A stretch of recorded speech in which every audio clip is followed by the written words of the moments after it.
Deuteronomy chapter 22. If you see your brother Israelite's ox or sheep straying, do not ignore it. Make sure you return it to your brother. If your brother does not live near you, or you don't know him, you are to bring the animal to your home to remain with you until your brother comes looking for it. Then you can return it to him. Do the same for his donkey, his garment, or anything his brother has lost and you have found. You must not ignore it. If you see your brother's donkey or ox fallen down on the road, do not ignore it. Help him lift it up.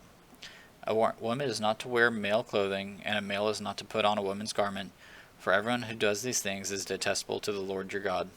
If you come across a bird's nest with chicks or eggs, either in a tree or on the ground along the road, and the mother is sitting on the chicks or eggs, do not take the mother along with the young. You may take the young for yourself, but be sure to let the mother go free so that you may prosper and live long. If you build a new house, make a railing around your roof so that you don't bring blood guilt on your house if someone falls from it. Do not plant your vineyards with two types of seeds, otherwise the entire harvest, both the crop you plant and the produce of the vineyard, will be defiled.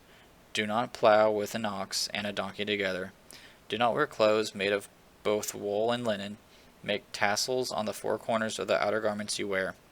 If a man marries a woman, has sexual relations with her, and comes to hate her, and accuses her of shameful conduct, and gives her a bad name, saying, I married this woman and was intimate with her, but I didn't find any evidence of her virginity, the young woman's father and mother will take the evidence of her virginity and bring it to the city elders at the city gate. The young woman's father will say to the elders, I gave my daughter to this man as a wife, but he hates her. He has accused her of shameful conduct, saying, I didn't find any evidence of your daughter's virginity. But here is the evidence of my daughter's virginity. They will spread out the cloth before the city elders. Then the elders of that city will take the man and punish him. They will also fine him 100 silver shekels and give them to the young woman's father, because that man gave an Israelite virgin a bad name. She will remain his wife. He cannot divorce her as long as he lives. But if this accusation is true, and no evidence of the young woman's virginity is found, they will bring the woman to the door of her father's house, and the men of her city will stone her to death. For she has committed an outrage in Israel by being promiscuous while living in her father's house. You must purge the evil from you. If a man is discovered having sexual relations with another man's wife, both the man who had sex with the woman and the woman must die. You must purge the evil from Israel. If there is a young woman who is a virgin engaged to a man, and another man encounters her in the city and sleeps with her, take the two of them out to this gate of that city and stone them to death. The young woman, because she did not cry out in the city, and the man, because he has violated his neighbor's fiancée.